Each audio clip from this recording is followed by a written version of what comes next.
அனைவருக்கும் வணக்கம். தெய்வீக பலன்கள் சேனல் சார்பாக தங்களை அன்புடன் வரவேற்கிறோம். இன்று நம் காணொளியில் காண விரும்புவது தமிழ் புத்தாண்டு 2026 உண்மையில் என்னதான் நடக்கப் போகிறது, பஞ்சாங்கம் கூறும் உண்மையான தகவல் என்ன என்பதை பற்றி இந்த காணொளியில் பார்க்கலாம். வாருங்கள் காணொளிக்கு செல்லலாம். மறக்காமல் ஒரு சப்ஸ்கிரைப் செய்யவும். பிறக்கப் போகும் தமிழ் புத்தாண்டான பராபவ ஆண்டில் என்ன நடக்கும், இந்த ஆண்டில் உலக அளவில் என்னென்ன மாற்றங்கள் நடக்கும் என்பது குறித்து பஞ்சாங்கத்தில் துல்லியமாக கணிக்கப்பட்டுள்ளது. பஞ்சாங்கத்தில் குறிப்பிட்டுள்ள கணிப்புகளின்படி பராபவ ஆண்டு எப்படி இருக்கும் என்பதை மக்கள் தெரிந்து வைத்து கொண்டு அதற்கேற்றாற்போல் நடந்து கொள்ள வேண்டும். தமிழ் ஆண்டுகளில் இதுவரை நடந்து வந்த விசுவாவசு ஆண்டு நிறைவடைந்து சிறப்பாக முடிந்துள்ளது. அடுத்ததாக பராபவ ஆண்டு பிறக்க உள்ளது. அதாவது இந்த ஆண்டு 2026 தமிழ் புத்தாண்டு ஏப்ரல் 14 பிறக்க இருக்கிறது. தமிழ் பஞ்சாங்கத்தின்படி 60 ஆண்டுகள் சுழற்சியில் பராபவ ஆண்டு என்பது 40வது ஆண்டாக கருதப்படுகிறது. இந்த ஆண்டு வெறும் கால மாற்றம் அல்ல, மன மாற்றம், சமூக மாற்றம், உலக மாற்றம் என பல அடுக்குகளில் தாக்கம் ஏற்படுத்தும் சக்தி கொண்டது என சொல்லப்படுகிறது. குறிப்பாக தமிழ் புத்தாண்டு பிறப்பானது சித்திரை 1ஆம் நாள் ஏப்ரல் 14/4/2026 இருக்கிறது. நட்சத்திரமாக சதய நட்சத்திரத்தில் பிறக்கிறது. லக்னம் ரிஷபலக்னம். நேரம் காலை 8:46 துவங்குகிறது. இந்த நேரத்தில் சூரியன் மேச ராசிக்குள் நுழையும் பிரவேசம் நடைபெறுகிறது. இதுவே தமிழ் புத்தாண்டின் துல்லியமான துவக்கமாகும்.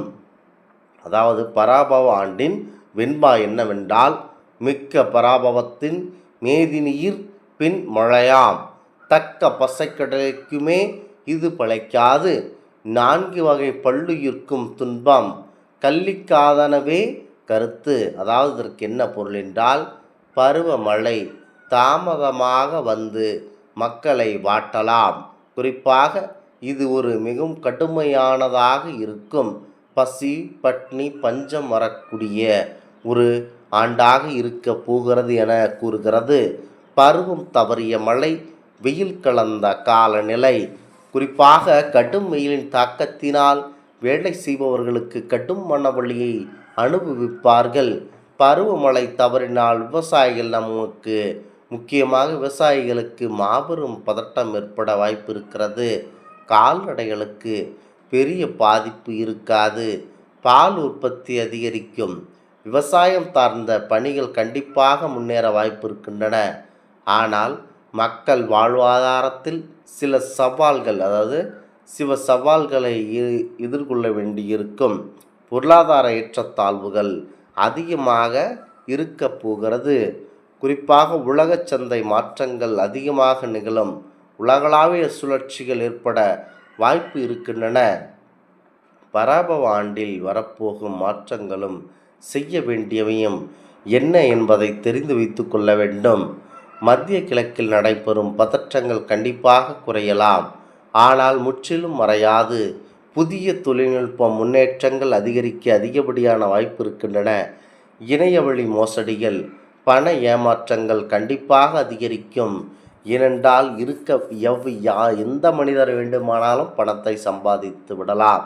அதை உள்ளங்கையில் இறுக்கி பிடிக்கும் மனிதர்களே செல்வந்தராக மாறுகிறார்கள்.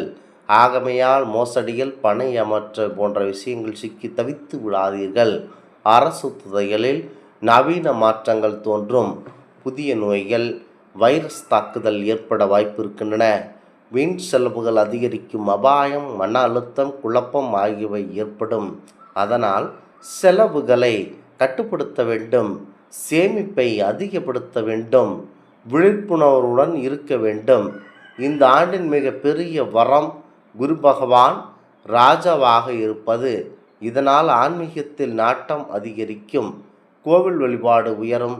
தியானம், தர்மம், யோகம் போன்றவை கண்டிப்பாக வளர்ச்சி பெற அதிகப்படியான வாய்ப்புகள் இருக்கின்றன. இந்த ஆண்டு ஒரு பெரிய மன மாற்றத்தை தருவதாக அமையும் என கூறப்படுகிறது. வஞ்சகம் குறைய வேண்டும் என்ற எண்ணம் உருவாகும். நல்லதை உற்று கவனிக்கும் மனப்பாங்கு கண்டிப்பாக அதிகரிக்க அதிகப்படியான வாய்ப்பு இருக்கின்றன. நல்லதை உற்று கவனிக்கும் மனப்பாங்கு அதிகரிக்கும். உண்மையான உறவுகளின் மதிப்புகள் புரியும். ஆனால் அரசியல் நிலைத்தன்மையில் மாற்றங்கள் நிகழும். அமைதி குறையும். சூழல் உருவாக அதிகப்படியான வாய்ப்புகள் இருக்கின்றன என பஞ்சாங்கத்தில் கருதப்படுகிறது. குறிப்பாக இந்த மாதிரியான செயல்களில் அதிகப்படியான இது இருக்கின்றன. குறிப்பாக ஆன்மீகத்தில் பிறக்கப் போகும் தமிழ் புத்தாண்டான பிரபோ ஆண்டில் குறிப்பாக உலகளவையாக மாற்றங்கள் நிகழ அதிகப்படியான வாய்ப்புகள் இருக்கின்றன. குறிப்பாக சதயம் நட்சத்திரத்தில் பிறக்கின்றது. ரிஷப லக்னத்தில் இருக்கிறது. காலை 8:46 பிறக்க இருக்கிறது. ஆகமையினால் இது ஒரு சிறந்த ஆண்டாகும். மற்றும் எந்த அளவிற்கு நன்மைகள் இருக்கின்றதோ அந்த அளவிற்கு தீமைகளும் வந்து சேர அதிகப்படியான வாய்ப்பு இருக்கிறது. இந்த நேரத்தில் சூரியன் மேச ராசிக்குள் நுழையும் பிரவேசம் நடைபெறுகிறது. இதுவே தமிழ் புத்தாண்டின் சிறப்பம்சமான துவக்கமாக இருக்கின்றன. குறிப்பாக பருவமழை இந்த ஆண்டு தாமதமாக வரும். ஆகமையால் அனைவரும் சிக்கி தவிக்கும் யோகம் உண்டாகும். குறிப்பாக மழை பெய்து விட்டால் அனைத்து பாதிப்புகளும் அதிகப்படியாக ஏற்படலாம். கால்நடைகளுக்கு நோய் நொதி பொதுவாக இருக்காது. பால் உற்பத்தி அதிகரிக்கும். குறிப்பாக மக்கள் வாழ்வாதாரத்தில் சில சவால்களை சந்திப்பார்கள். குறிப்பாக அவர்கள் வியாபாரத்திலும் செல்வ வாழ்க்கையிலும் கடன் பிரச்சனைகளிலும் மாட்டிக்கொள்ள அதிகப்படியான வாய்ப்பு இருக்கிறது. குறிப்பாக நல்லவை எந்த அளவு நமக்கு வருமோ அந்த அளவுக்கு தீமையும் வர வாய்ப்பு இருக்கின்றன. ஆகவையால் மனிதர்கள் சற்று அமைதியாக இருக்க வேண்டும். குறிப்பாக இணையவழி மோசடிகள் பண ஏமாற்றங்கள் அதிகரிக்க வாய்ப்பு இருக்கமையால் ஏதேனும் மெசேஜ்கள் ஏதேனும் செயலிகள் எவரேனும் ஃபோன் நம்பர் கேட்பது ஆதார நம்பரை கேட்பது இது எல்லாம் எவரேனும் இந்த மாதிரியான செயலில் ஈடுபட்டால் உடனடியாக காவல்துறையினருக்கு தெரிவிக்கப்படுத்துங்கள். இந்த ஆன்மீக தகவல் உங்களுக்கு பிடித்து இருந்தால் தெய்வீக பலன்கள் சேனலை கண்டிப்பாக சப்ஸ்கிரைப் செய்து கொள்ளவும். மீண்டும் ஒரு நல்லதொரு காணொளியில் உங்களை சந்திக்கிறோம். நன்றி, வணக்கம்.